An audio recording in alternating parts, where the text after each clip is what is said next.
আমাদের দেশে অনেক জায়গায় কিন্তু যে ব্লাড প্রেশারটা পরিমাপ করে সেটা কিন্তু সঠিক হয় না।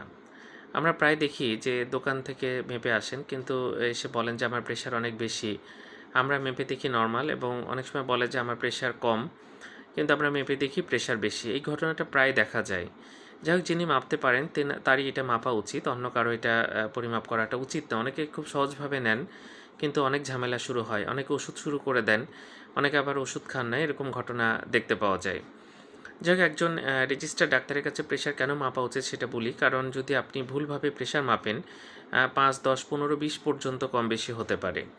এবং এই যে কম বেশি হচ্ছে তার ফলে কিন্তু ওষুধ দিব কি দিব না, এটা একটা ডিসিশন মেকিংয়ের বিষয় আছে। কারণ প্রেশার ওষুধ একবার শুরু করলে এটা কিন্তু থামানো যায় না। আবার যদি আপনি না দেন তাহলে কিন্তু যে কোনো সময় স্ট্রোক বা হার্ট অ্যাটাক করতে পারে। সুতরাং ভালো কারো কাছে মাপা উচিত। আমরা প্রায় দেখি ভুল মাপে এবং রোগীরা বিভ্রান্ত হয় এবং আমরা দেখা যাচ্ছে যে রোগীরা এসে অস্থির থাকেন এবং একটা ভুল সিদ্ধান্ত নিতে পারেন অনেকে। তা আশা করি সবাই সতর্ক হবেন। ধন্যবাদ সবাইকে।